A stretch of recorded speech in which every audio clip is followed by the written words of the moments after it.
This is Stephanie at Hightower Stitching with today's video, which is hand stitching a reduced Crossroads block and making a quilt, which I call the Hugs and Kisses. This is part 3. This is the end of this little series. Today I do 3 things. I want to go back and do a quick review of how we got our blocks. 2, I want to show you 2 samples of quilts. And then 3rd, I'd like to leave you some ideas for quilting your 16 patches. This quilt was so much fun because it only started with 2 blocks. You had a 3.5 inch white, and then you had a 2 inch square, and you have a whole bunch of those 2 inch squares. We took those and we made pairs out of some of our 2 inch squares, and then we made them into 4 patches. And we stopped with that. That's what we had a bunch of those that we're going to use in a little bit. And from there, we took our white square, that's part of our Crossroads, and we added squares to it, the 2 inch, to make the triangle corners.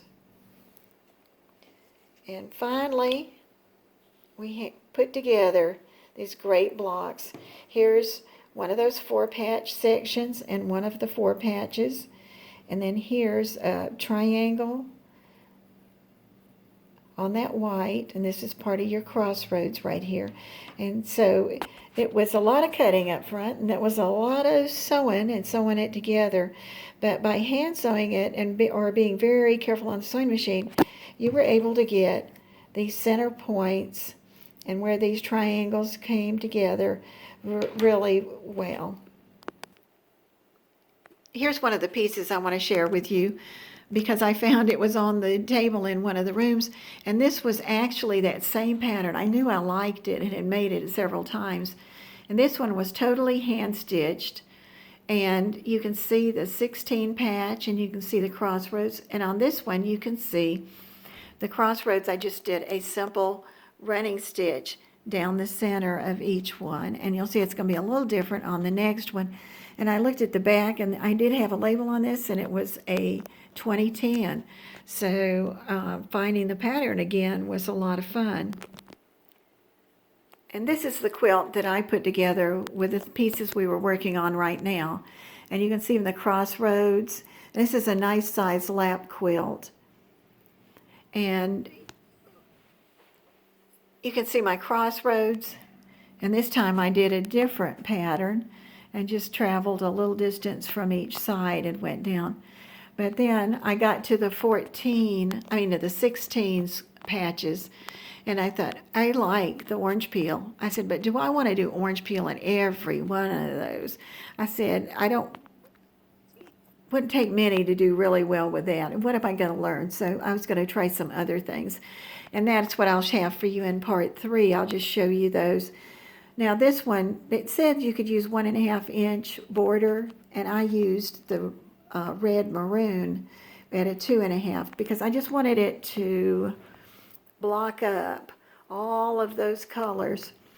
Well, when I got ready to find a color, since I wasn't going to hand stitch, you know, the white, I had this white back,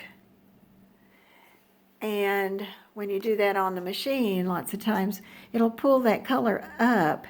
And so I had little white spots sticking up in the red, and I said, well, this is my quilt, and if the way it's going to make the top look really good is to use the red in the bobbin also, then that's what I'll do. And when I flip it, I wasn't real unhappy with the way it looked because it actually made a kind of a border for the back.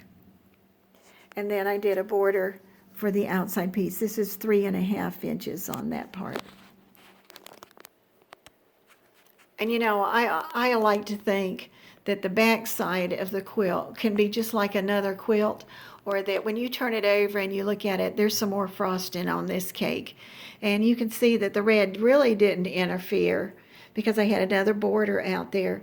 And you can see how the different parts, like the orange peel and the hearts and E's, just really went well together. That was really quick. This is Stephanie at Hightower Stitching. If you liked this, or you think you're going to make it, or you've already made it, Please hit subscribe and like and leave a comment.